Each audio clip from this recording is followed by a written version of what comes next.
আজকে সংক্ষিপ্ত সময় আমরা আলোচনা করব ইনশাআল্লাহ পবিত্র কোরআন মাজিদেরই তাফসীরের আলোচনা। আমরা শুরুতে সূরা আন-নাসের আলোচনা করব এবং পরবর্তীতে যদি সময় থাকে তাহলে সূরা ফালাকের উপরে কিছু কথা বলবো ইনশাআল্লাহ। অত্র সূরাদ্বয় অত্যন্ত গুরুত্বপূর্ণ সূরা, রাসূলুল্লাহ সাল্লাল্লাহু আলাইহি ওয়াসাল্লামের মাক্কি জীবনের সূরা। আল্লাহ রাসূল সাল্লাল্লাহু আলাইহি ওয়াসাল্লাম হিজরত করে মক্কা থেকে মদিনায় গিয়েছিলেন। তো হিজরতের আগে অত্র সূরাদ্বয় নাজিল হয়েছে, এজন্য বলা হয় সূরা আন-নাস এবং সূরা আল ফালাক দুটাই হলো মাক্কি সূরা। অর্থাৎ রাসূলুল্লাহ সাল্লাল্লাহু আলাইহি ওয়াসাল্লামের কাছে যখন ওহী নাজিল হয়েছে, অর্থাৎ ওহী প্রথম দিকে যখন এসেছে মক্কি জীবনে রাসূলের মদিনায় যাওয়ার আগে অত্র সূরা দুটি নাজিল হয়েছে। অত্র সূরা দুটিকে অনেক উলামায়ে কেরাম রুকিয়ার সূরা বলে থাকেন বা অনেকেই শেফার সূরা বলে থাকেন সূরা ফাতিহার পাশাপাশি। যেমন সূরা ফাতিহা শেফার জন্য রাসূলুল্লাহ সাল্লাল্লাহু আলাইহি ওয়াসাল্লাম বলেছেন এবং যারা বিশেষ করে জমহুর মুহাদ্দিস আছেন তারা বলে থাকেন ঠিক একইভাবে সূরা ফাতিহার পাশাপাশি সূরা আন-নাস এবং সূরা আল ফালাক এই দুটি সূরাও রুকিয়ার সূরা বলা হয় এবং শেফার সূরা বলা হয়। অনেক সময় জিন কেন্দ্রিক অনেকের অসুবিধা হয় বা দেখা যাচ্ছে ব্ল্যাক ম্যাজিক কেন্দ্রিক অনেক অসুবিধা হয়, এগুলো কাটানোর জন্য সূরা আন-নাস এবং সূরা ফালাককে ব্যবহার করা হয়। দেখা যাচ্ছে রাসূলুল্লাহ সাল্লাল্লাহু আলাইহি ওয়াসাল্লামের সাহাবীদের মধ্যে অনেক আমল আছে যেগুলো আমরা আলোচনার মধ্যে সংক্ষিপ্ত সময় নিয়ে আসার চেষ্টা করব ইনশাআল্লাহ। ওয়া তাওফীকি ইল্লা বিল্লাহ।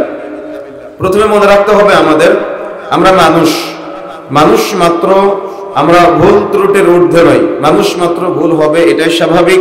তবে আল্লাহ রাব্বুল আলামিনের কাছে আমরা যদি ক্ষমা চাইতে পারি তাহলে আমরা ক্ষমা পাবো ইনশাআল্লাহ। দেখা যাচ্ছে পৃথিবীর আপনি কোনো একটা ভুল করার পরে পৃথিবীর যত মুফতি সাহেব আছে, যত ইমাম সাহেব আছে, যত খতিব সাহেব আছে, আপনি সবার কাছে গিয়েছেন আপনার ভুলটাকে নিয়ে যে আমি এই ভুল করে ফেলেছি, আমার ওই ভুলটা হয়েছে। এখন দেখা যাচ্ছে আপনার ভুলকে কেন্দ্র করে অমুক মুফতি সাহেব, অমুক পীর সাহেব, অমুক ওলামায়ে কেরাম, অমুক আলেম সাহেব তিনি আপনাকে ফতোয়া দিল যে আপনি কাফের হয়েছেন। কেউ আপনাকে বলল আপনি চিরস্থায়ী জাহান্নামী হয়েছেন, কেউ আপনাকে বলল আপনি মুনাফিক হয়ে গেছেন। ভালো করে মনে রাখবেন, কিন্তু এত এত নেগেটিভ মাসালার পরেও যখন আপনি রাতের শেষ তৃতীয়াংশে জাগ্রত হয়ে আল্লাহর কাছে দুই হাত তুলে বলবেন যে আল্লাহ আমি ভুল করে ফেলেছি, বলেন তো যতই আপনাকে কাফের ফতোয়া দিক, যতই আপনাকে মুশরিক মুনাফিক ফতোয়া দিক, আল্লাহ সুবহানাহু ওয়া তাআলা যদি আপনার তওবা কবুল করে, আপনি কি পাপ থেকে মুক্ত হতে পারবেন না?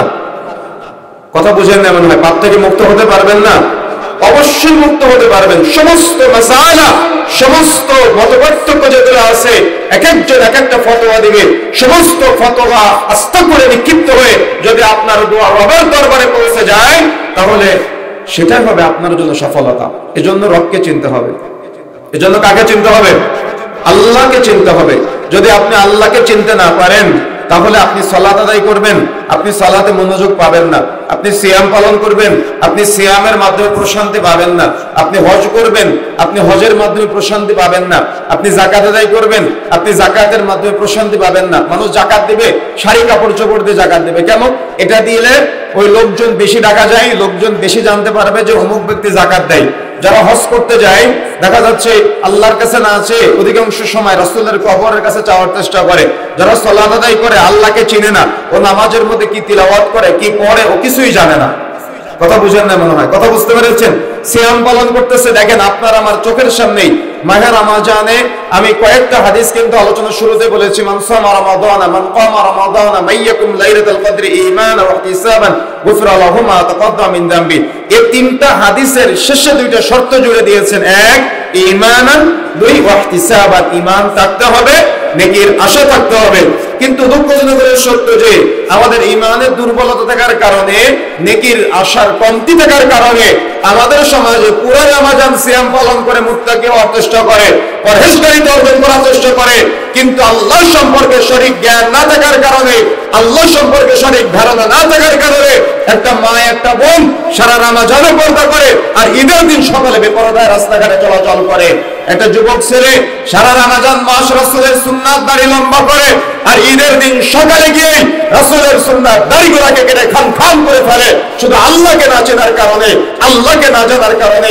সারা রমজান মাস মাদক দ্রব্য থেকে বিরত থাকে, কিন্তু ঈদের দিন সকালে জগতে মাদক দ্রব্যের সাথে জড়িয়ে যায়। সারা রমজান মাস গান বাজনা বাদ্যযন্ত্র থেকে বিরত থাকে, কিন্তু ঈদের দিন সকালে এমন ভাবে তারা এই ট্রাকের মধ্যে, পিকআপের মধ্যে, ইজি বাইকের মধ্যে বক্স ভাড়া করে গান বাজনা বাদ্যযন্ত্রের আয়োজন করে। আমি তো এটা স্পষ্টভাবে বলতে পারি, যেদিন হিন্দুদের পূজা হয় সেদিন যত বেশি গান না বাজে, তার চাইতে মুসলমানদের ঈদের সময় বাঙালি মুসলমানরা যারা আল্লাহকে চিনে না, যারা আল্লাহকে জানে না, তারা এগুলোর আয়োজন করে। আর এরা কারা? এরা তো সব আপনারই সন্তান। তাহলে আপনার সামনে আপনার সন্তান এগুলোর আয়োজন করে, আপনার সামনে আপনার সন্তান এগুলা রাস্তাঘাটে বক্স ভাড়া করে গান বাজনা বাদ্যযন্ত্রের আয়োজন করে, আপনার হিতাহিত জ্ঞান কাজ করে না, তাহলে আপনি কি আল্লাহকে চিনেন? না আপনি আপনার সন্তানকে আল্লাহকে চিনাতে পেরেছেন? আর যদি আপনি আল্লাহকে না চিনেন, তাহলে মনে রাখার চেষ্টা করবেন, আপনি সালাত আদায় করবেন, যদি আপনার তাওহীদের জ্ঞান না থাকে আপনার সালাত কবুলযোগ্য হবে না। সিয়াম পালন করবেন, তাওহীদের জ্ঞান না থাকলে সিয়াম কবুলযোগ্য হবে না। আপনি হজ করতে যাবেন, যদি তাওহীদের জ্ঞান না থাকে হজটাও কবুলযোগ্য হবে না। যদি আপনার তাওহীদের জ্ঞান না থাকে যাকাত আদায় করলে যাকাতটা কবুলযোগ্য হবে না। তাহলে তাওহীদের জ্ঞান অর্জন করতে হবে না? অথবা আপনি দেখা যাচ্ছে অথচ তাওহীদের আলোচনা করলে আমাদের মুসল্লিরা মনে করে হুজুর কি বলে গেল, সরু তাল দিয়ে যদি কিছু না বলে তাহলে আপনাদের কাছে ওয়াজ মাহফিল, জুমার খুতবায় মনোরঞ্জন তৈরি হয় না। তাওহীদের বক্তব্য সম্পর্কে আমাদের ন্যূনতম কোনো ধারণা নাই। এখনো পর্যন্ত বহু আহলে হাদিসের বাড়ি আছে যে বাড়িতে আগুনে সেক দিয়ে বাচ্চাকে ধরতে হয়, কি না এমনটা? বহু আহলে হাদিসের পরিবারের বাড়ি আছে যারা আল্লাহকে না চেনার কারণে, বেদাতীরা তো আছেই, মুশরিকরা তো আছেই, যারা কবর পূজা, মাজার পূজা, খানকা পূজা, পীর পূজা করে ওরা তো আছেই। এদের পাশাপাশি তাওহীদের জ্ঞান না থাকার কারণে বাড়িতে বাচ্চা হলে ওই উঠানের মাঝখানে দরজার সামনে আগুন রেখে দেয় মালসাই করে, ওই আগুনে সেক দিয়ে তারপরে বাচ্চাকে ধরতে হয়। কেন? আগুনে সেক না দিলে নাকি বাচ্চার বদনজর লাগে। কি আছে না এমনটা? আপনার বিশাল আহলে হাদিস এলাকা, আপনার এলাকা দিয়ে যখন রাস্তা দিয়ে যাওয়া হয় তখন দেখা যায় বাচ্চার কপালে কালো টিপ। কেন? ও আল্লাহকে চিনে নেই, ওই পরিবারের সদস্য আল্লাহকে চিনতে পারে, যার কারণে কপালে কালো টিপ দিয়েছে। কেন? কালো টিপ কি বদনজর থেকে বাঁচাতে পারে? কথা কি বুঝতে পেরেছেন? কালো টিপ কখনো বদনজর থেকে বাঁচাতে পারে না। আর এই জন্য মানুষ কেন এত শিরকিয়াতের সাথে জড়িত? আল্লাহ সম্পর্কে প্রপার জ্ঞান না থাকার কারণে, আল্লাহ সম্পর্কে প্রপার ধারণা না থাকার কারণে। এই জন্যই তো বাংলাদেশের প্রায় 80% মানুষ কালিমার অনুবাদ করতে গিয়ে ভুল অনুবাদ করে। লা ইলাহা ইল্লাল্লাহর অর্থ কি বলেন? আল্লাহ ছাড়া মাবুদ নেই। এটা আপনার অনুবাদ ঠিক আছে, কিন্তু পুরোপুরি অনুবাদ হয় নাই। উলামায়ে কেরাম অনুবাদ করেছেন এভাবেই, বিহাক্কিন লা মা'বুদা ইল্লাল্লাহ, আল্লাহ ছাড়া হক, আল্লাহ ছাড়া প্রকৃত, আল্লাহ ছাড়া সত্য কোনো মাহবুদ না, এটা আপনাকে বলতে হবে। কেন? ওই যে হবলের পূজা করে তাকেও তারা মাহবুদ মানে, ওই যে চন্দ্রের পূজা করে তাকেও তারা মাহবুদ মানে, ওই যে আগুনের পূজা করে তাকেও তারা মাহবুদ মনে করে, ওই যে পাহাড়ের পূজা করে তাকেও তারা মাহবুদ মনে করে, ওই যে কবর মাজারের পূজা করে ওর মধ্যে শুয়ে থাকা ব্যক্তিকে অজান্তে মাহবুদ মনে করে তাকে সাজদা দেয়। কথা বুঝেন নাই? এই জন্য যত বাতিল মাহবুদ আছে সব বাতিল মাহবুদকে বাদ দিয়ে একক আল্লাহকে রব হিসেবে স্বীকৃতি দিতে হবে। এটা হলো তাওহীদের শিক্ষা।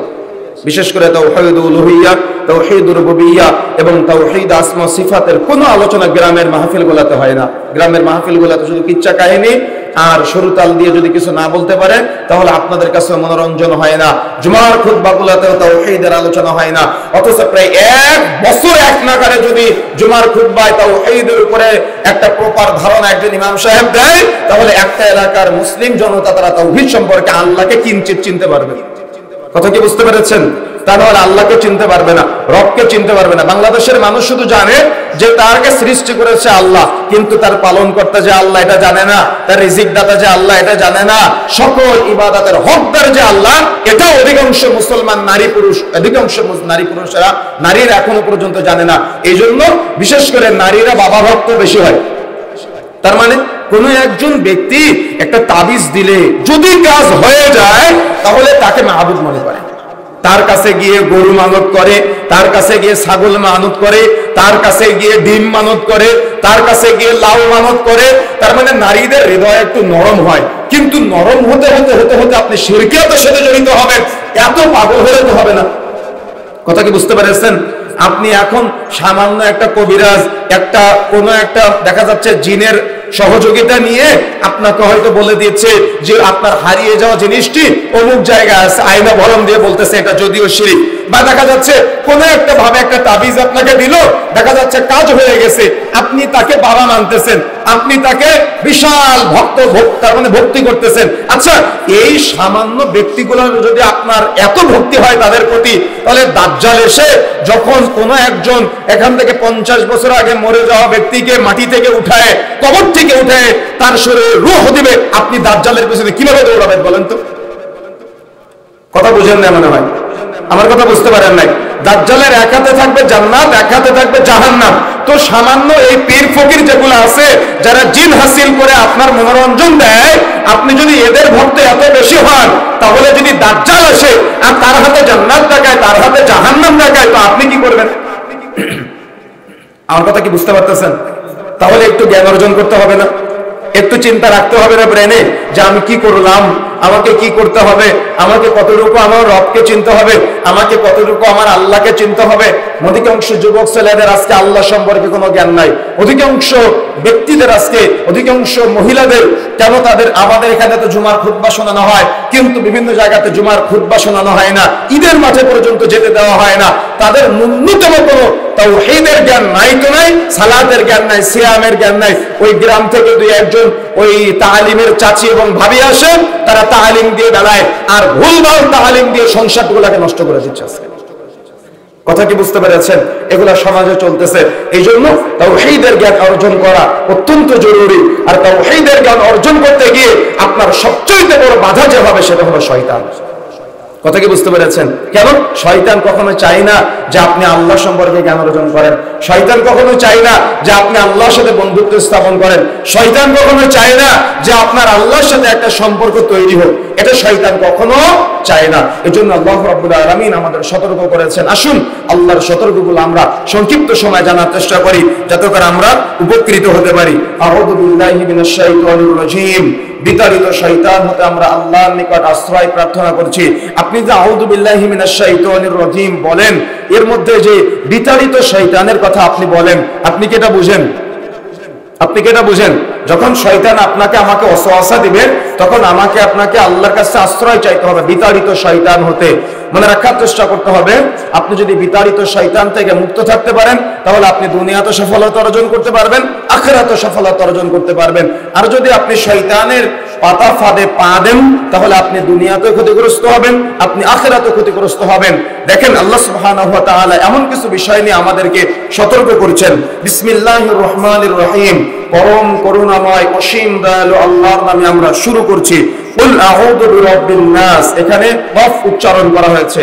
অনেকে বাংলা উচ্চারণ দেখে কোরআন মাজিদ পড়ে কাফ উচ্চারণ করে কুল হুয়াল্লাহু আহাদ। কুল শব্দের অর্থ হলো খাও, আর কুল শব্দের অর্থ হলো বলো। এজন্য জমহুর উলামায়ে কেরামের মত অনুযায়ী বাংলা উচ্চারণ দেখে কোরআন মাজিদ কখনো আপনারা পড়বেন না, বরং আরবি দেখে পড়বেন। আমি যদি আরবি দেখে পড়ি, আলিফ হারফুন, লাম হারফুন, মিম হারফুন, আমার 10 করে নেকি হবে। আর আপনি পড়তে জানেন না, আপনি চেষ্টা করতেছেন, আপনার ডবল নেকি হবে। সুবহানাল্লাহ। তো আপনি কেন বাংলা উচ্চারণ দেখে পড়বেন? বরং ভুল হয়ে যেতে পারে, এজন্য আরবি দেখে পড়বেন। এজন্য আরবি দেখে পড়লে যদিও ভুল হয়, তাহলে আপনি চেষ্টা করার কারণে আপনি ডবল নেকি পাবেন ইনশাআল্লাহ। কুল আউযু বিরাব্বিন নাস। এখানে নিসবত করা হচ্ছে আল্লাহ রাব্বুল আলামিনের কিছু সিফাতের দিকে। মনে রাখার চেষ্টা করতে হবে, আমরা কয়েকটি আল্লাহর সিফাত নিয়ে আলোচনা করব ইনশাআল্লাহ, এবং কেন আল্লাহর সিফাতকে কেন্দ্র করে কোন বিষয়কে আল্লাহ গুরুত্ব দিয়েছেন সেগুলোকে আমরা আলোচনা করব ইনশাআল্লাহ। কুল আউযু বিরাব্বিন নাস, বলো আমি আশ্রয় চাচ্ছি মানুষের রবের নিকট। আমি আশ্রয় চাচ্ছি। কি থেকে আশ্রয় চাচ্ছি সেটা আমাদের একটু পরে আলোচনা আসবে ইনশাআল্লাহ, তবে ওইটা একটু গুরুত্বপূর্ণ বিষয়। এজন্য আল্লাহর সিফাত নিয়ে আলোচনা করা হয়েছে। বলো আমি আশ্রয় চাচ্ছি মানুষের রবের কাছে। মানুষের রব বুঝেন আপনারা? রবকে বলেন, রবকে আল্লাহ। তার মানে আমরা মানুষের রবের নিকট আশ্রয় চাচ্ছি। কি থেকে আশ্রয় চাচ্ছি সেটা একটু পরে আলোচনায় আসবে। মালিকিন নাস, আশ্রয় চাচ্ছি মানুষের মালিকের নিকট। আমরা কিন্তু আল্লাহকে মালিক হিসেবে মানি না। আমরা এতটুকু জানি যে আল্লাহ সৃষ্টি করেছেন, কিন্তু আল্লাহকে অধিকাংশ মানুষ মালিক হিসেবে মানে না। সূরা ফাতিহার মধ্যে কি পড়ি? মালিকি ইয়াউমিদ্দিন, আল্লাহ বিচার দিবসের মালিক। আর এখানে মালিক শব্দের অর্থ হলো অধিপতি। কত ভালো করে বুঝবেন। বাংলাদেশ, ভারত এবং পাকিস্তানের মানুষ বিশেষ করে তাওহীদের জ্ঞান না থাকার কারণে তারা আল্লাহকে মালিক হিসেবে, অধিপতি হিসেবে মানতে গিয়ে অনেক সময় বাধাগ্রস্ত হয়ে যায়। যদি আল্লাহকে মালিক হিসেবে মানতো তাহলে কোনো একটা ভুল করার সময়, কোনো একটা পাপ করার সময় তারা এটা ব্রেনে চিন্তা করতো যে আমার মালিকের সামনে আমাকে তো দাঁড়াতে হবে। কথা বুঝেন না মনে হয়? আমার মালিকের সামনে কিয়ামতের মাঠে তো আমাকে দাঁড়াতে হবে।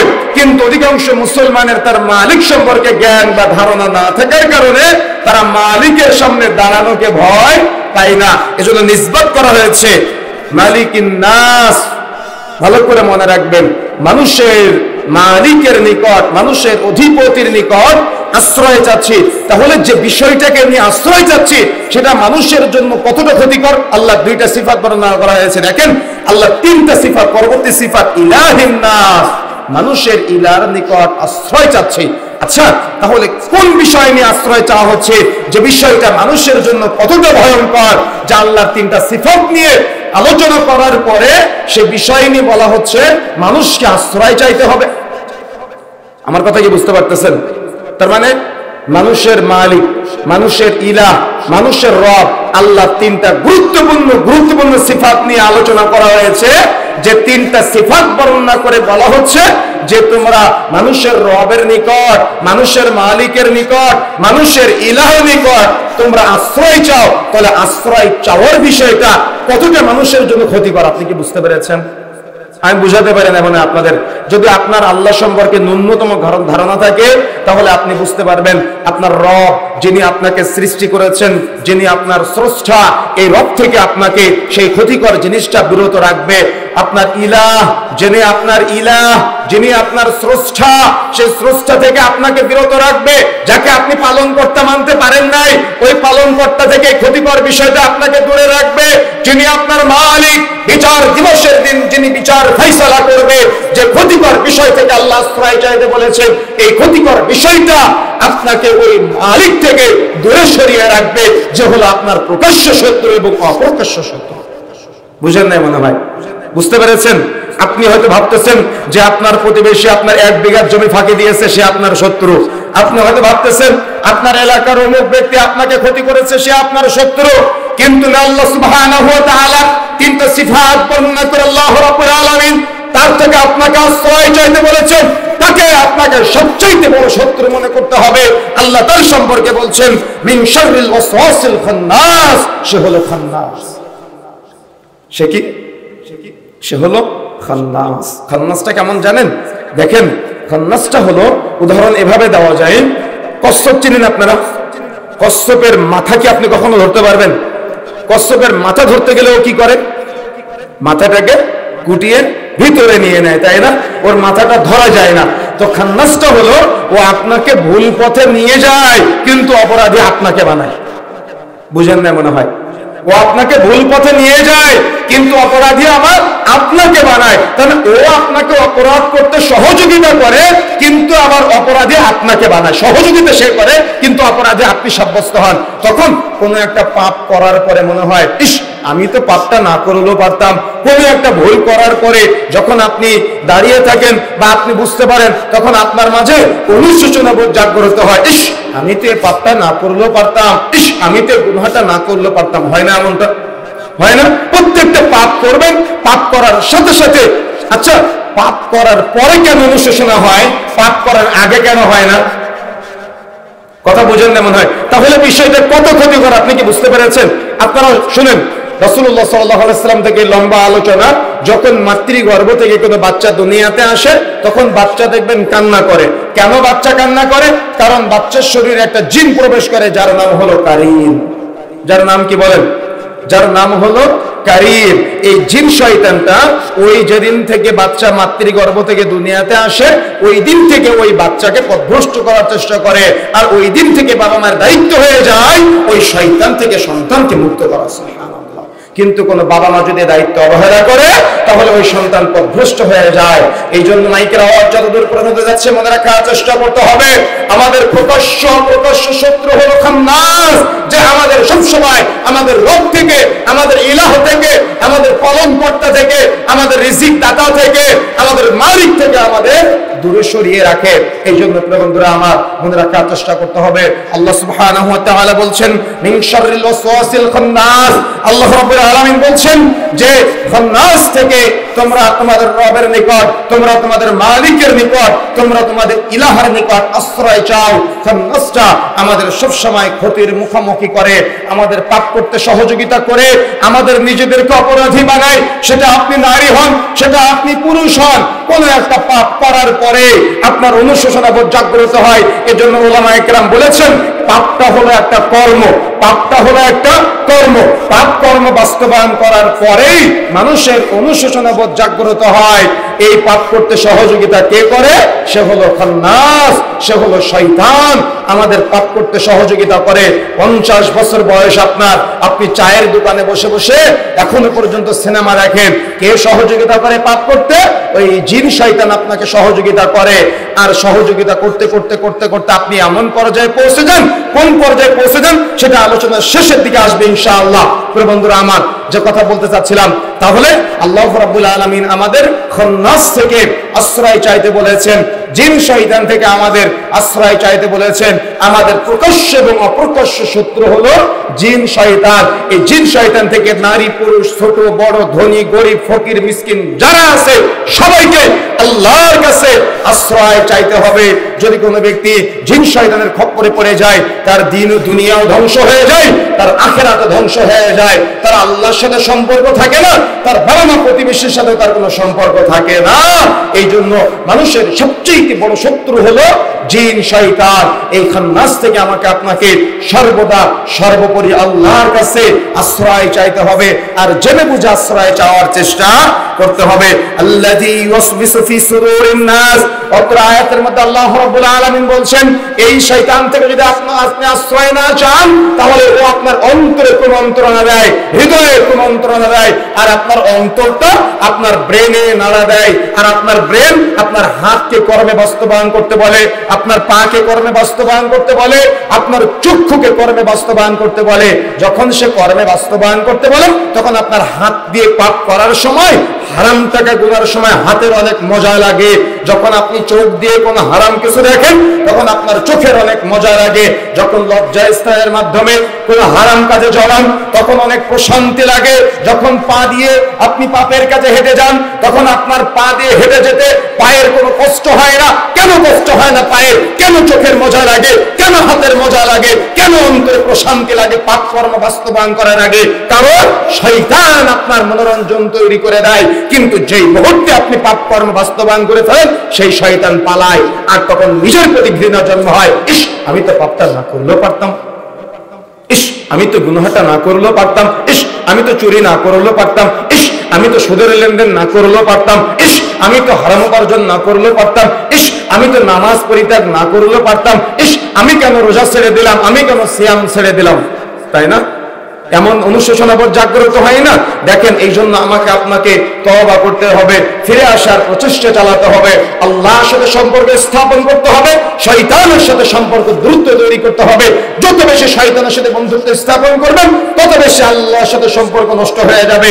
যত বেশি শয়তানের সাথে আপনার মুআমালাত বেশি হবে তত আপনার আল্লাহওয়ালা বন্ধুদের সাথে আপনার সম্পর্ক নষ্ট হয়ে যাবে। এই জন্য আপনি শয়তানকে তাড়াতে চান তাহলে আপনার তাওহীদের জ্ঞান অর্জন করতে হবে, আর আল্লাহকে চেনার চেষ্টা করতে হবে। আর কি করতে হবে জানেন? যদি আপনি শয়তান তাড়াতে চান তাহলে যখন আপনি ঘুম থেকে জাগ্রত হবেন, মনে রাখার চেষ্টা করবেন প্রত্যেক পুরুষ এবং নারী যখন ঘুমায় তখন তাদের নাকের ভিতরে শয়তান প্রবেশ করে। প্রত্যেক নারী এবং পুরুষের উচিত যখন তারা ঘুম থেকে জাগ্রত হবে শয়তানকে তাড়িয়ে দেওয়া। বলেন তো আপনি কয়দিন শয়তানকে তাড়িয়েছেন? শয়তানকে তাড়ানোর নিয়ত করে কোনোদিন আপনি এখনো জানেন না, বুঝার চেষ্টাও করেন নাই, শয়তানকে আপনি তাড়াননি।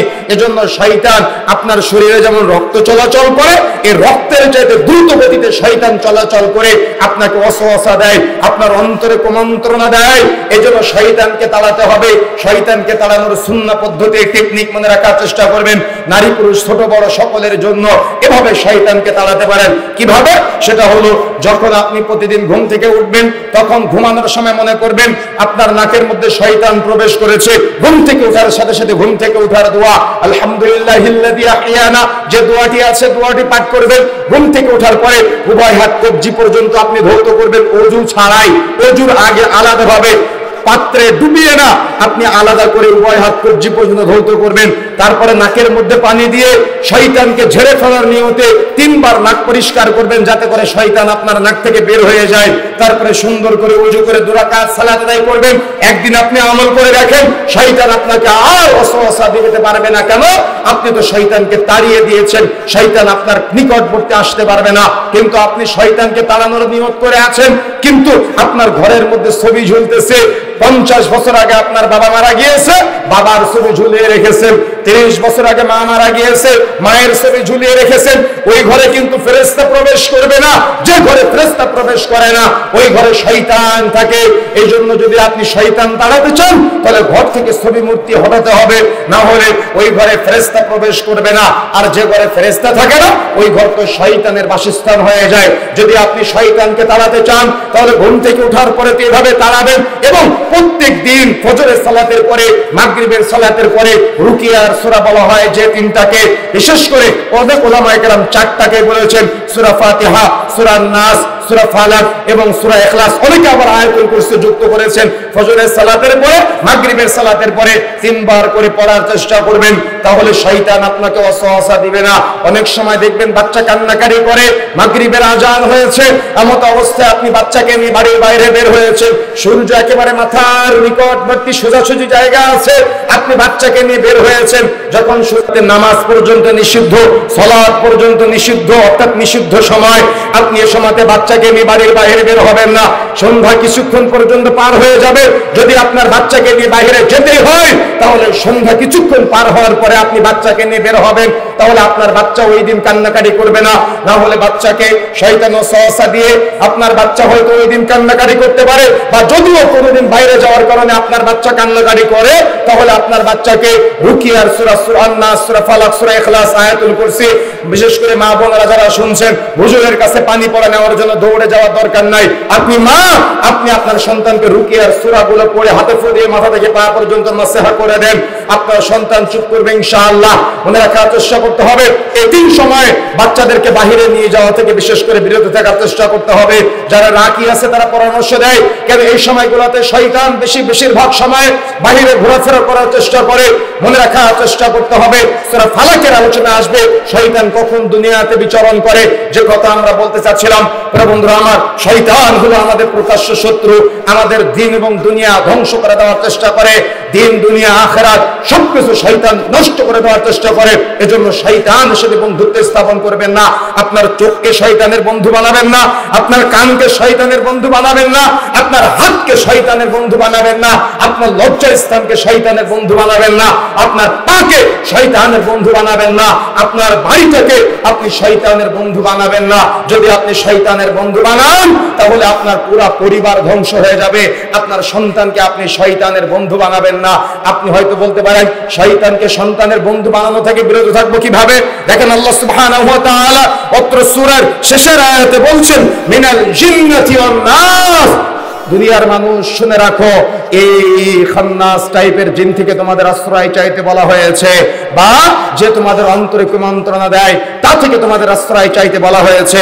তোমরা মনে রাখবে, এই যারা মানুষের অন্তরে কুমন্ত্রণা দেয়, যারা মানুষকে পাপের পথে সহযোগিতা করে, যারা মানুষকে ভুল পথে নিয়ে যায়, যারা মানুষকে গুনাহ করতে সহযোগিতা করে, এটা যে শুধু জিনের মধ্যে থেকে এমনটা না, এটা মানুষের মধ্যে থেকে হতে পারে, এটা আবার জিনের মধ্যে থেকে হতে পারে। বুঝেন না মনে হয়? আপনার পাশের বাড়ির ভাবি, সে আপনার কাছে এসে আর এক ভাবিকে নিয়ে কথা বলতেই আছে, আপনি শুনতে চাচ্ছেন না, বলতে আছে। আপনি কোনোদিন সিনেমা হলে যান নাই, আপনার বন্ধু আপনাকে সাথে নিয়ে সিনেমা হলে নিয়ে চলে গেল। মনে রাখার চেষ্টা করবেন, যে আপনাকে সিগারেট খেতে সহযোগিতা করে, যে আপনাকে সিনেমা দেখতে সহযোগিতা করে, যে আপনাকে গীবত করতে সহযোগিতা করে, যে আপনাকে দাড়ি কাটতে সহযোগিতা করে, যে আপনাকে মাদক পাচার করতে সহযোগিতা করে, যে আপনাকে মাদক সেবন করতে সহযোগিতা করে, সে আপনার বন্ধু হতে পারে না। সে হলো আপনাকে জাহান্নামে যাওয়ার ক্ষেত্রে সহযোগী হতে পারে। কথা বুঝেন না মনে হয়? কথা কি বুঝতে পেরেছেন? যে আপনাকে নামাজে নিয়ে যায়, যে আপনাকে তালিমে বৈঠকে নিয়ে যায়, যে আপনাকে হালাকায় নিয়ে যায়, যে আপনাকে সালাতের জন্য আহ্বান করে, যে আপনাকে সিয়ামের জন্য আহ্বান করে, যে আপনাকে হালাল পথে থাকতে বলে। হয়তো তার কথাগুলো আপনার কাছে অনেক কঠিন মনে হতে পারে, কিন্তু সে আপনার প্রকাশ্য বন্ধু। সুবহানাল্লাহ। কথা বুঝেন না মনে হয়? আমার কথা কি বুঝতে পেরেছেন? যদি আপনি আপনার বন্ধু বাছাইয়ের ক্ষেত্রে সতর্ক না হন, তাহলে আপনি দুনিয়াতেও ঠকে যাবেন, আপনি আখিরাতেও ঠকে যাবেন। আপনি দুনিয়াতেও ঠকে যাবেন, আপনি আখিরাতেও ঠকে যাবেন। এই জন্য বন্ধুরা আমার, সব সময় মনে রাখবেন, শয়তান হলো আমাদের প্রকাশ্য শত্রু, শয়তান হলো আমাদের গোপন শত্রু। শয়তানের পাশাপাশি যে মানুষ আপনাকে, যে ভাই আপনাকে দোকানে সিনেমা দেখায়, সে আপনার বন্ধু হতে পারে না। যে ভাই আপনাকে সিগারেট খাওয়ার জন্য তার দোকানে গ্যাস লাইট ঝুলিয়ে রাখে, সে আপনার বন্ধু হতে পারে না। যে ভাই আপনাকে মাদক পাচার করতে সহযোগিতা করে, সে আপনার বন্ধু হতে পারে না। যে ভাই আপনাকে সুদের লেনদেন করতে সহযোগিতা করে, সে আপনার বন্ধু হতে পারে না। যে ভাই আপনাকে নামাজ থেকে বিরত রাখে, সে আপনার বন্ধু হতে পারে না। যে ভাই আপনাকে দাস থেকে বিরত রাখে, যে ভাই আপনার দাড়ি কেটে দেয়, সে আপনার বন্ধু হতে পারে না। যদি আপনি তাকে বন্ধু মনে করেন, তাহলে আপনি দুনিয়াতেও ঠকে যাবেন, আপনি আখিরাতেও ঠকে যাবেন। আজকে দেখা যাচ্ছে বিভিন্ন জায়গায় কনসার্ট, বিভিন্ন জায়গায় ঈদের দিন গান বাজনা বাদ্যযন্ত্রের আয়োজন করা হয়, কিন্তু প্রশংসার দাবি রাখে ঈদের পরবর্তী সময়ে বিভিন্ন জায়গায় কনসার্টের আয়োজন করা হয়, কিন্তু আপনার সন্তান কনসার্টের আয়োজন করে নাই। আল্লাহর কোরআনের বাণী, রাসূলের হাদিসের বাণী পৌঁছে দেওয়ার প্রচেষ্টা করেছে। এখানে হয়তো মুষ্টিময় অন্যবারের চাইতে আজকে হয়তো মুষ্টিময় লোক একটু অন্যবারের চেয়ে কম, যেটা আমি মনে করতেছি। মনে রাখার চেষ্টা করবেন, এখানে যে আল্লাহ সুবহানাহু ওয়া তাআলা আমাকে আপনাকে কবুল করেছেন, আল্লাহ যদি কবুল না করতে তাহলে আমরা আসতে পারতাম না। কথা বুঝতে পেরেছেন? আল্লাহ যদি ভালো না বাসতো, তাহলে আমরা এখানে আসতে পারতাম না। নিঃসন্দেহে আল্লাহ ভালোবেসেছেন, তাই আপনি আসতে পেরেছেন। যে আপনাকে ভালো কাজে আহ্বান করেছে, সে আপনার বন্ধু, আর যে আপনাকে হারাম কাজে আহ্বান করে, সে আপনার শত্রু। কথা বুঝেন নাই? যে আপনার জমি ফাঁকি দিয়েছে, তাকে আপনি বড় শত্রু মনে করেন, কিন্তু যে আপনাকে সিনেমা দেখায়, তাকে আপনি শত্রু মনে করেন না কেন? যে আপনাকে দেখা যাচ্ছে হয়তো দুনিয়াতে কোনো দুনিয়াবি কাজে কষ্ট দিয়েছে, তাকে আপনার শত্রু মনে হয়, কিন্তু যে আপনাকে ওই কনসার্ট দেখতে নিয়েছে, যে আপনার সিগারেট ধরিয়ে দিয়েছে, তাকে আপনি শত্রু মনে করেন না কেন? আমার কথা বুঝেন না মনে হয়? আমার কথা কি বুঝতে পেরেছেন? তাকে শত্রু মনে করতে হবে। সে শত্রু আপনার দুনিয়াতে ক্ষতিগ্রস্ত করে, আখিরাতে ক্ষতিগ্রস্ত করে। এই জন্য মা বোনেরা যারা আমার কথাগুলো শুনছেন, ভালো করে মনে রাখবেন, দুনিয়া আপনি যদি একটু কষ্টেও থাকেন, যেন আখিরাত না হারায়, সেদিকে আমাদের খেয়াল রাখতে হবে। কেন? দুনিয়ার সফলতা চূড়ান্ত সফলতা নয়, আখিরাতের সফলতাই হলো চূড়ান্ত সফলতা। আর যারা দুনিয়ার সফলতাকে চূড়ান্ত সফলতা মনে করেন, মনে রাখার চেষ্টা করবেন, পৃথিবীর মানুষের যত সফলতা আছে, সকল সফলতার সমাপ্তি ঘটবে মৃত্যুর মাধ্যমে। বুঝলেন না মনে হয়? পৃথিবীর মানুষের যত সফলতা আছে, আপনি আমাকে যত সফল মনে করেন না কেন, আপনি আরেকজনকে যত সফল মনে করেন না কেন, পৃথিবীর মানুষের যত সফলতা আছে, টাকা পয়সার সফলতা, যশ খ্যাতির সফলতা, জমি জায়গার সফলতা, গাড়ি বাড়ির সফলতা, যত সফলতা আছে না কেন, সকল সফলতার সমাপ্তি ঘটবে মৃত্যুর মাধ্যমে। আপনার দুনিয়ার যত সফল আপনি হন না কেন, মৃত্যুর পরে 5 পয়সা আপনার মূল্য থাকবে না। যত দ্রুত সম্ভব সবাই আপনাকে কবরে রেখে আসবে। মাগরিবের পরে মারা গেলে রাত 12টার আগে জানাজার সালাত দেওয়ার চেষ্টা করবে। মূল্য আছে আমাদের। আল্লাহকুমুত তাকাসুর, প্রাচুর্যের প্রতিযোগিতা তোমাদের মহচ্ছন্ন করেছে, হাত্তা যুরতুমুল মাকাবির। এই মহচ্ছন্নে অর্থাৎ মানুষ আচ্ছন্ন ততদিন থাকবে যতদিন পর্যন্ত না মানুষ কবরে উপনীত হবে। সুতরাং কবরে যাওয়ার আগ পর্যন্ত মানুষের মাঝে এই প্রবণতা থাকবেই। আমাকে আপনাকে কবরে যাওয়ার আগেই তওবা করে ফিরে আসতে হবে। বোন, আপনাকে নসিহত করে যেতে চাই, শুধুমাত্র সংসার, আপনি সংসার করতে করতে আপনার আখিরাত হারাবেন না। আপনার সংসার, আপনার থালা বাসন মাজা, আপনার ঘর বাড়ি ঝাড়ু দেওয়া, আপনার রান্না বান্না করা, আপনার সন্তান মানুষ করা যদি আপনি ইবাদতের নিয়তে করেন তাহলে আপনার ইবাদত হতে পারে, সুবহানাল্লাহ। কিন্তু যদি আপনি আপনার পরিবার নিয়ন্ত্রণ করার ক্ষেত্রে হারামের সাথে জড়িত হন, হারামের সাথে সংশ্লিষ্ট হয়ে যান, শয়তানকে বন্ধু বানান, শয়তানকে বন্ধুরূপে গ্রহণ করেন, তাহলে আপনার পরিবারের সদস্যরা দুনিয়াও হারাবে, আখিরাতও হারাবে। এই জন্য আমাকে আপনাকে সতর্ক হতে হবে, সাবধান হতে হবে। আজকে পরিবারগুলো ধ্বংস হয়ে যাচ্ছে, সমাজের যুবকগুলো ধ্বংস হয়ে যাচ্ছে। যেদিকে যাই 2 মাস না যেতেই পরিবারগুলোতে তালাকের ছড়াছড়ি, স্বামী স্ত্রীর মাঝে বর্তমানে মিল মহব্বত নাই। যুবক ছেলেরা আজকে শয়তানের ফাঁদে পা দিয়ে যুবকদেরকে দ্রুত বিবাহ না দেওয়ার কারণে তাদের চরিত্র অপাত্রে ব্যবহার করে তারা চরিত্র নষ্ট করে ফেলতেছে। ছেলে মেয়ের চরিত্র, মেয়ে ছেলের চরিত্র বিভিন্ন ভাবে বিভিন্ন দিন পার্কের মধ্যে, বিভিন্ন বাড়িতে, অলিতে গলিতে, বিভিন্ন জায়গায় চরিত্র নষ্ট করে ফেলতেছে। দ্রুত সন্তানকে বিবাহ দিয়ে শয়তান থেকে বিরত রাখার চেষ্টা করেন, তা না হলে আপনার পরিবারগুলো ধ্বংস হয়ে যাবে, সমাজ ধ্বংস হয়ে যাবে। মনে রাখার চেষ্টা করতে হবে এই সমাজ পরিবর্তনের জন্য প্রত্যেক বাবাকে উগ্রগামী হতে হবে, উদ্যমী হতে হবে, ইসলামের প্রতি মুহিব্বিন হতে হবে, ইসলামের প্রতি অনুরাগী হতে হবে, আবেগী হতে হবে, ভালোবাসার পাত্র মনে করতে হবে। যদি আপনি একটু হাল ছেড়ে দেন তাহলে আপনার পরিবার ধ্বংস, সমাজ ধ্বংস হয়ে যাবে। এই জন্য আমাকে আপনাকে একটু এগিয়ে আসতে হবে যাতে করে আপনার সন্তানের বন্ধু কোনো মানুষ শয়তান হতে না পারে, আপনার সন্তানের বন্ধু কোনো জিন শয়তান হতে না পারে। দেখেন আপনার সন্তান কিন্তু পথভ্রষ্ট হয়ে যাচ্ছে, এজন্য আপনাকে সতর্ক হতে হবে। দেখেন পরবর্তী সূরার মধ্যে আল্লাহ সুবহানাহু ওয়া তাআলা বলছেন, বিসমিল্লাহির রহমানির রহিম, পরম করুণাময় অসীম দয়ালু আল্লাহর নামে আমরা শুরু করছি। কুল আউযু বিরাব্বিল ফালাক, আমি আশ্রয় চাচ্ছি উষার প্রতিপালকের নিকট। এতক্ষণ পর্যন্ত আমরা আল্লাহর 3টা সিফাত নিয়ে আলোচনা করেছি। আল্লাহর সিফাতে অর্থাৎ আল্লাহর সৃষ্টিকে কেন্দ্র করে আমরা আল্লাহর কাছে আশ্রয় চাচ্ছি। কুল আউযু বিরাব্বিল ফালাক, আমরা আশ্রয় চাই উষার প্রতিপালকের। এখানে উষার প্রতিপালকের নিয়ে যে আলোচনা করা হয়েছে বিভিন্ন তাফসীরের মধ্যে এই একটা ছোট্ট শব্দের প্রায় 7-8 পৃষ্ঠার তাফসীরের আলোচনা করা হয়েছে। মনে রাখার চেষ্টা করতে হবে উষার প্রতিপালক বলতে সংক্ষিপ্ত সময় যদি আমি বুঝাই, সংক্ষিপ্তভাবে আপনারা বুঝতে পারবেন। সেটা হলো ঘুটঘুটে অন্ধকারের রজনী যখন প্রভাতের আলো চলে আসে, সুবহে সাদিক চলে আসে, এই সময়টাকে বলা হয় উষার প্রতিপালক। যেমন কোরআনকে বলা হয়েছে নূর, অর্থাৎ আলো। নূর বলতে, আলো বলতে এই কোরআনকে যদি আপনি এই উষার মুহূর্ত মনে করেন, নূর মনে করেন, তার মানে অন্ধকারাচ্ছন্ন সমাজ, যে সমাজের মানুষ জাহেলিয়াতে পরিপূর্ণ, যারা হাসপাতালে গিয়ে সন্তান নষ্ট করে। জাহেলিয়াতের যুগে সন্তান তো মাটিতে পুঁতে হত্যা করা হতো, সন্তান মেয়ে সন্তান জন্মগ্রহণ করলে বাবা কষ্ট পেত। কিন্তু এখন আধুনিক সভ্যতার যুগে মানুষ তাদের চাইতে বেশি ধ্বংসগ্রস্ত হয়েছে। তারা হসপিটালে গিয়ে একটা ছেলে হলে পরবর্তী ছেলে যদি বুঝতে পারে আল্ট্রাসাউন্ডের মাধ্যমে সন্তান নষ্ট করে ফেলে। একটা মেয়ে হয়েছে, পরবর্তীতে মেয়ে হবে বুঝতে পারলে মেয়েটাকে নষ্ট করে ফেলে। তৎকালীন সময়ে জাহেলিয়াতকে বর্তমান সময়ের জাহেলিয়াত হার মানিয়ে দিয়েছে। এই জাহেলিয়াতের যুগে যখন মানুষ মাদক দ্রব্যের সাথে জড়িত, বাবা সন্তানের সিগারেট ধরিয়ে দেয়, সন্তান বাবার সিগারেট ধরিয়ে দেয়, বাবা সন্তানের দাড়ি কেটে দেয়, সন্তান বাবার দাড়ি কেটে দেয়, মা সন্তানের টিকটক করতে সহযোগিতা করে, সন্তান মাকে টিকটক নাচানাচি করে অনলাইনে ছড়িয়ে দেওয়ার নামে সহযোগিতা করে। এই যে জাহেলিয়াতের যুগে কিয়ামতের পূর্ব মুহূর্তে যদি মানুষ এই কোরআনকে নূর মনে করে, অর্থাৎ উষার মুহূর্ত মনে করে, ঘুটঘুটে অন্ধকারাচ্ছন্ন সমাজ আলোয় আলোকিত করার নিয়তে কোরআন মাজিদকে তাদের জীবনে, তাদের সমাজে, তাদের পরিবারে, তাদের রাষ্ট্রে বাস্তবায়নের প্রয়োজন মনে করে, তাহলে কোরআনের কাছে ফিরে আসতে হবে, হাদিসের কাছে ফিরে আসতে হবে। এজন্য আল্লাহ সুবহানাহু ওয়া তাআলা বলছেন, কুল আউযু বিরাব্বিল ফালাক, বলো আমি আশ্রয় চাই উষার প্রতিপালকের নিকট। উষার মুহূর্তটা অত্যন্ত বরকতময়। আমি আপনি যে মুহূর্তে ঘুমাই ওই মুহূর্তে বরকত নাজিল হয়। ফজরের সালাতের পরে আমরা ঘুমাই, কিন্তু এই মুহূর্তে বরকত নাজিল হয়। আমরা এতদিন পর্যন্ত জানতাম যে লাইলাতুল কদর, ফজরের সালাত আদায় করে সবাই ঘুমিয়ে যায়, কিন্তু আপনি কি জানেন লাইলাতুল কদর ততক্ষণ পর্যন্ত থাকে যতক্ষণ পর্যন্ত আলো না দেখা যায়। কিন্তু আমরা উষার এই মুহূর্তকে কখনো মূল্যায়ন করি নাই, আমরা উষার এই মুহূর্তকে কখনো গুরুত্ব দেইনি। লাইলাতুল কদরের সারা রাত জেগে থাকি, কিন্তু যে মুহূর্তে বরকত নাজিল হয়, যে মুহূর্তে বরকত নাজিল হয় ফজরের সালাতের পর থেকে সূর্য উদিত হওয়ার আগ পর্যন্ত, পৃথিবী আলোয় আলোকিত হওয়ার আগ পর্যন্ত, এই মুহূর্তকে উষার মুহূর্ত বলা হয়। এই মুহূর্তে কিন্তু আমরা ঘুমিয়ে যাই, কিন্তু আলোয় আলোকিত হওয়ার আগ পর্যন্ত কদর থাকে। আমরা এটা কখনো বোঝার চেষ্টা করি নাই, জানার চেষ্টা করি নাই।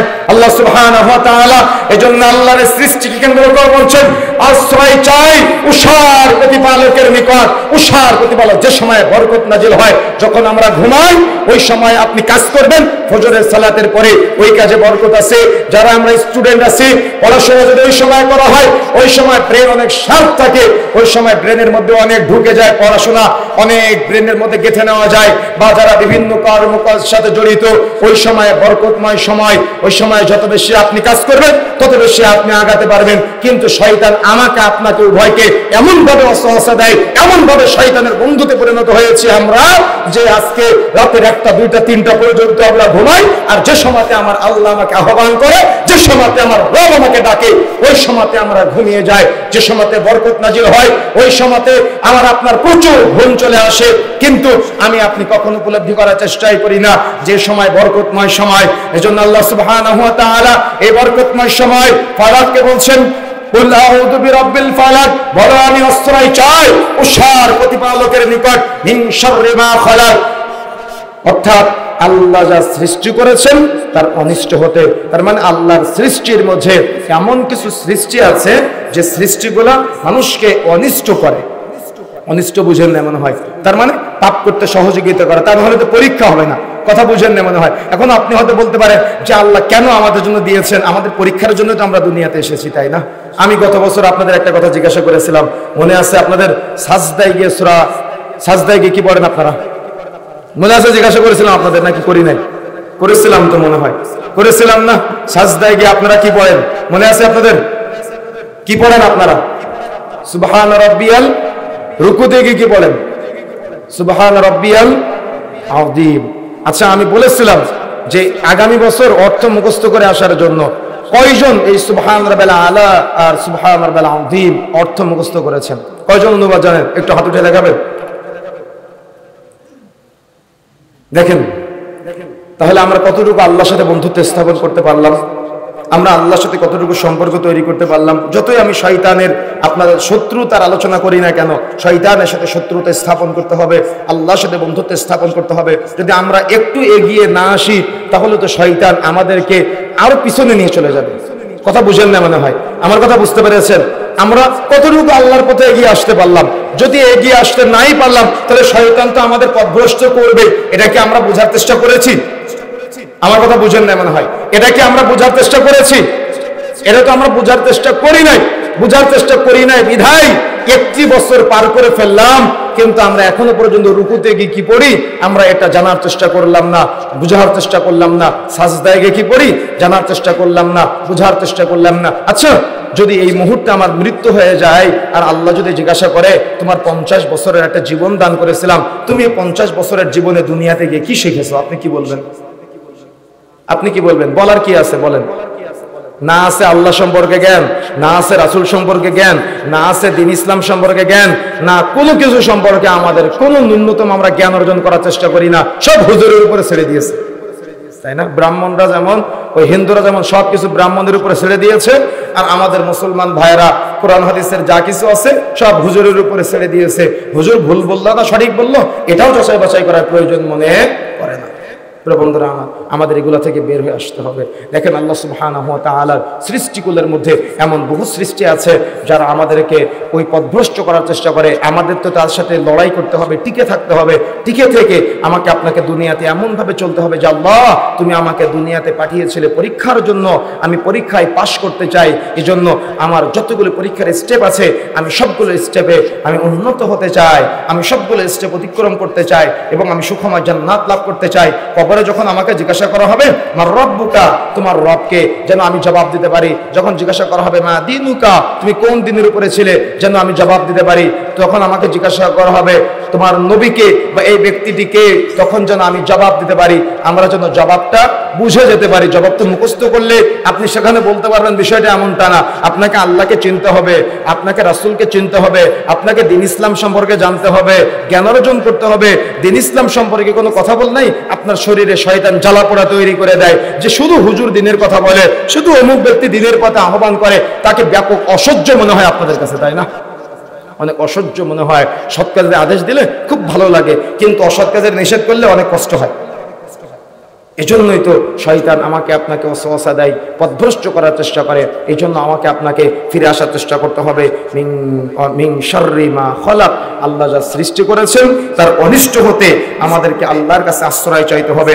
মিন শাররি গাসিকিন ইযা ওয়াকাব, অন্ধকার রাত্রির অনিষ্ট হতে আল্লাহর কাছে চাইতে হবে। যখন রজনী বেশি গভীর হয় তখন শয়তান যারা আছে তারা মানুষকে পথভ্রষ্ট করার ওয়াসওয়াসা দেওয়ার প্রচেষ্টা বেশি চালায়। দেখবেন যত চুরি হয় বেশিরভাগ চুরি হয় রাত্রে, যত ডাকাতি হয় বেশিরভাগ ডাকাতি হয় রাত্রে, যত ছিনতাই রাহাজানি হয় বেশিরভাগ অপকর্ম সব রাত্রে সংঘটিত হয়। আপনারা ভালো জানেন যত সোনাই নদী দিয়ে চোরা কারবারি হয়, যত যা কিছু আপনাদের পরিবারের সন্তানরা করে বেশিরভাগগুলো রাত্রে করে। আপনাদের উদাহরণ দিয়ে বললাম, কথা বুঝেন না মনে হয়? কথা কি বুঝতে পেরেছেন? এজন্য আল্লাহ সুবহানাহু ওয়া তাআলা বলছেন মিন শাররি গাসিকিন ইযা ওয়াকাব, রজনী যত গভীর হয় তত শয়তানের ওয়াসওয়াসা বৃদ্ধি প্রাপ্ত হয়।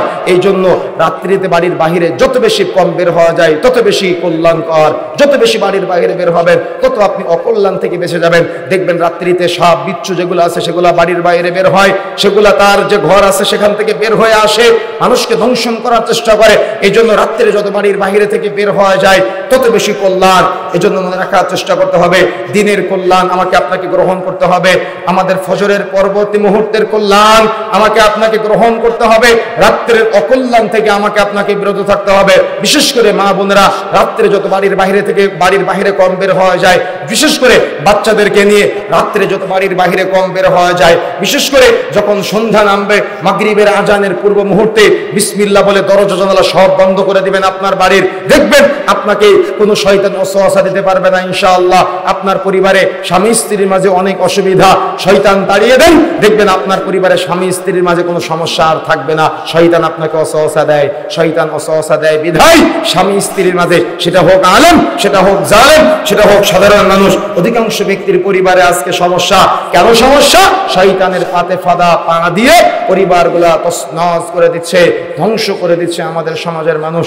এই জন্য আমাকে আপনাকে পরিবার পরিবর্তন করতে চান, সমাজ পরিবর্তন করতে চান, সন্তান পরিবর্তন করতে চান, ইসলামী আদর্শ বাস্তবায়ন করতে চান, মসজিদ নিয়ন্ত্রণ করতে চান, সব জায়গাতে যা শয়তানকে তাড়াতে হবে। যদি আপনি শয়তান তাড়াতে না পারেন আপনি নামাজে দাঁড়াবেন, ইমাম সাহেব পড়বে আলহামদুলিল্লাহি রাব্বিল আলামিন, সমস্ত প্রশংসা আল্লাহ তোমার জন্য। তখন আপনার চিন্তা আসবে মসজিদের বাইরে কয় টাকা ইনকাম করলাম, কেমনটা হয় না? মসজিদের বাইরে কয় টাকা উপার্জন করলাম, অথচ যখন আপনি বলেন আলহামদুলিল্লাহি রাব্বিল আলামিন, সমস্ত প্রশংসা আল্লাহ তোমার জন্য, তখন আল্লাহ সুবহানাহু ওয়া তাআলা জবাব দিয়ে বলে হামিদানি আব্দি, আমার বান্দা আমার প্রশংসা করলো। বলেন তো 50 বছর নামাজ পড়তেছেন, কোন দিন আপনি এটা ফিল করেছেন যে আল্লাহ আপনার কথার জবাব দিয়েছে? আমার কথা বুঝেন না মনে হয়? কোনদিন ফিল করেছেন যে আল্লাহ আপনার কথার জবাব দিয়েছে? কোনদিন আপনি উপলব্ধি করেছেন যে আল্লাহ আপনার কথার জবাব দিয়েছে? আপনি তো উপলব্ধি করতে পারেন না। কেন? কেমনি উপলব্ধি করবেন? আপনি তো উপলব্ধি করার চেষ্টাই করেন না কোনোদিন। উপলব্ধি করার চেষ্টা তো করতে হবে। এজন্য রাত্রের অনিষ্ট হতে আল্লাহর কাছে আশ্রয় চাইতে হবে।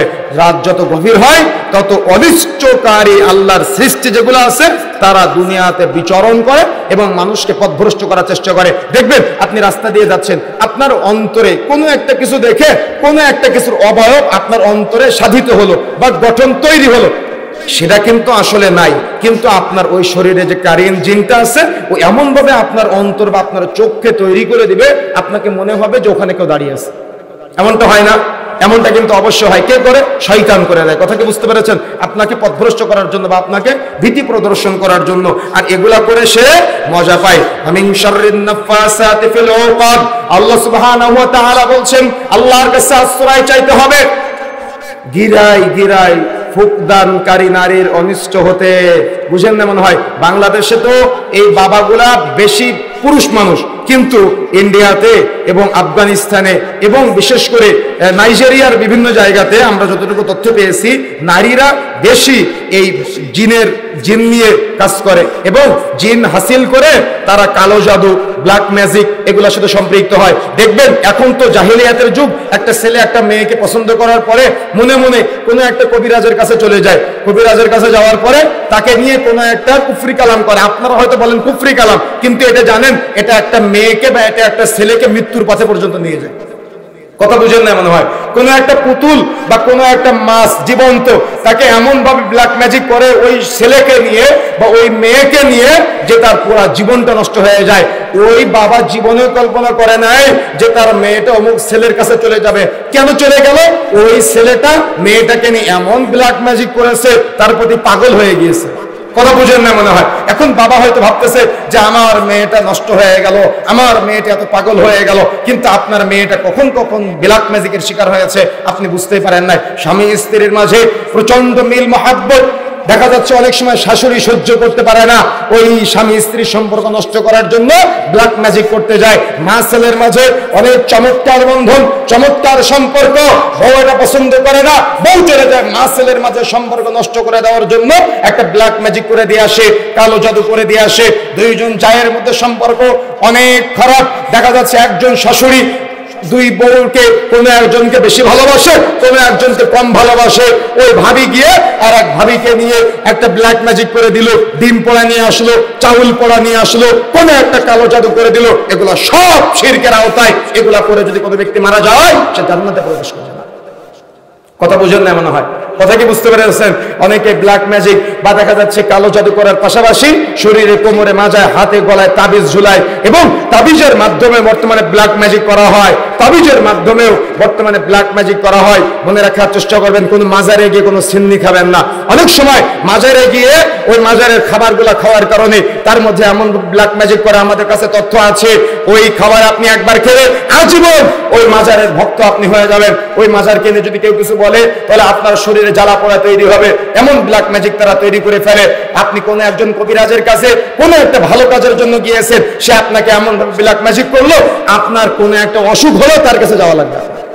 কথা বুঝেন না মনে হয়? কথা বুঝতে পেরেছেন? আর এটা নারীরা একটু বেশি করে, এজন্য এখানে মুআন্নাস ব্যবহার করা হয়েছে। মনে রাখার চেষ্টা করবেন, ফুকদানকারিনী যারা আছে এরা, এদের থেকে সতর্ক থাকতে হবে। বিশেষ করে মহিলারা এগুলা বেশি করে থাকে। মা বোনেরা যারা আমার কথাগুলো শুনছেন, সন্তানের কিছু হয়েছে, অমুক হুজুরের কাছ থেকে, দেখা যাচ্ছে আপনাদের এখানে মঠ বাড়ি নাকি আছে না, ওখান থেকে তাবিজ দেয়, আমি জানি বিভিন্ন জায়গাতে বিভিন্ন হুজুরেরা সন্তান হওয়ার তাবিজ দেয়, সন্তান প্রসব করলে তাবিজ দেয়, সন্তানকে বসে নিয়ে আসার তাবিজ দেয়, স্বামী স্ত্রী বসে নিয়ে আসার তাবিজ দেয়। তারপরে বিল্ডিং বাড়ি নির্মাণ করার সময় স্বামী স্ত্রীর সম্পর্ক যাতে নষ্ট হয়ে যায়, বাড়ির কোনো একটা ঢালাইয়ের মধ্যে তাবিজ দিয়ে দেয়। মনে রাখার চেষ্টা করবেন, এগুলা সব শিরকের অন্তর্ভুক্ত। এগুলার সাথে যারা জড়িত, তারা মারা গেলে কখনো জান্নাতে যাবে না। কেন?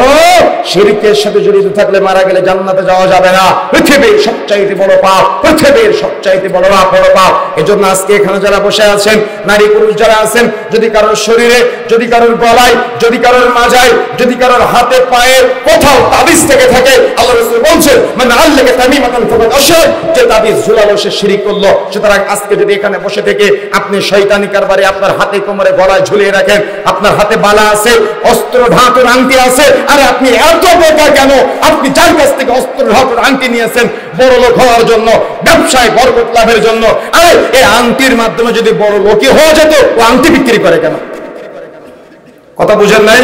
আংটির মাধ্যমে যদি বড় লোকই হতো, তাহলে ও আংটি বিক্রি করে কেন? তাবিজের মাধ্যমে যদি বড় লোক হওয়া যেত, তাহলে ওই হুজুর তাবিজ বিক্রি করে কেন? ও তাবিজের মাধ্যমে বড় লোক হতো। কথা কি বুঝতে পেরেছেন আমার? এই জন্য আমাকে আপনাকে প্রচেষ্টা চালাতে হবে, আমাকে আপনাকে শিরকিয়াত থেকে দূরে থাকতে হবে, আমাকে আপনাকে এগুলো থেকে বের হয়ে আসতে হবে। বিশেষ করে মা বোনেরা এগুলোর সাথে বেশি জড়িত আছেন, তওবা করে ফিরে আসতে হবে। এগুলোর সাথে কোনো প্রকার সম্পৃক্ত হওয়া যাবে না। আল্লাহ রাব্বুল আলামিন শেষের আয়াতে বলছেন, মিন শাররি ওয়া মিন শাররি হাসিদিন ইযা হাসাদ, হিংসুকের হিংসার অনিষ্ট হতে আল্লাহর কাছে আশ্রয় চাইতে হবে। গুরুত্বপূর্ণ একটি বিষয়, হিংসা আমাদের জীবনকে তছনছ করে দিয়েছে। ভাই ভাইকে হিংসা করে, ভাবি আর এক ভাবিকে হিংসা করে, এক প্রতিবেশী আর এক প্রতিবেশীকে হিংসা করে, এক ব্যবসায়ী আর এক ব্যবসায়ীকে হিংসা করে। আপনার দোকানে ছোলা নেই, তার মানে বিক্রয় করতে করতে শেষ হয়ে গিয়েছে, পাশের দোকানে আছে, এখন আপনার দোকানে নেই। একজন ক্রেতা এসে জিজ্ঞাসা করতেছে যে ছোলা তো আপনার দোকানে নেই, কোন দোকানে গেলে পাবো? তো আপনি বললেনই না, যে পাশের দোকানে পাওয়া যাবে। বুঝেন না মনে হয় আমার কথা বুঝতে পেরেছেন? তাহলে আপনি এটা একবার বললেনই না যে পাশের দোকানে যাও সেখানে পাবে, বা অমুকের দোকানে যাও, তথ্য আপনি দিলেনই না। কথা বুঝেন না মনে হয়? এতটাই আমাদের হিংসা।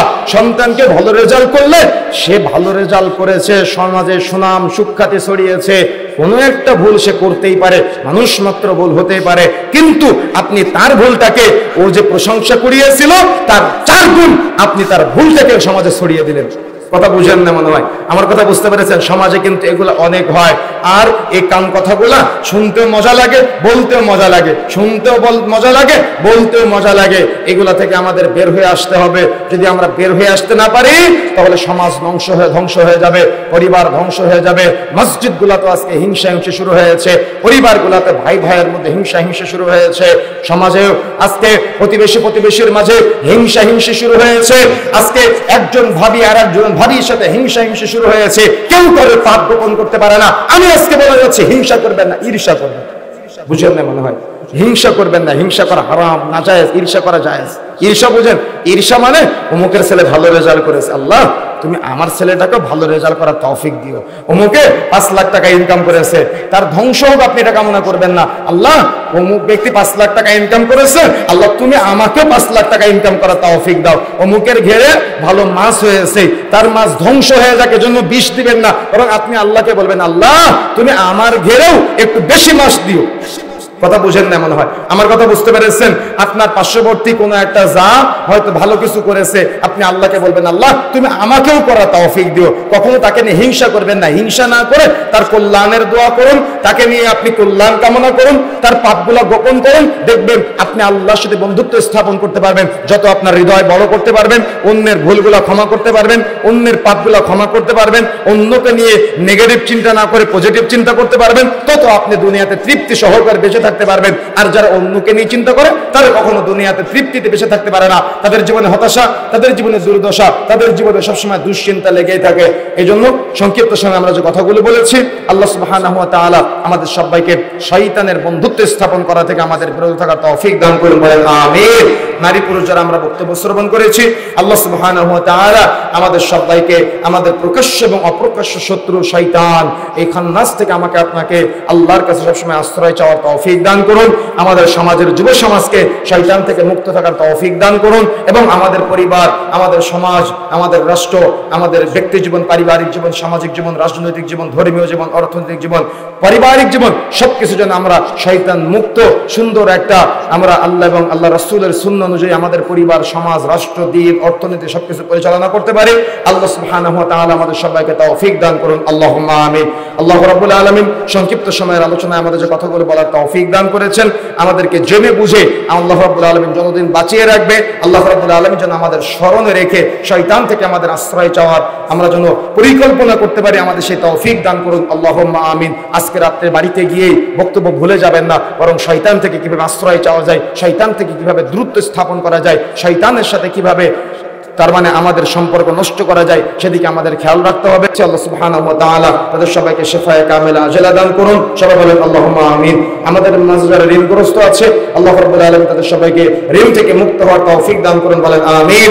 আমাদের মাঝে যারা অভাবগ্রস্ত আছে, আল্লাহ রাব্বুল আলামিন তাদের সবাইকে অভাব থেকে মুক্ত হওয়ার তৌফিক দান করুন, বলেন আমিন।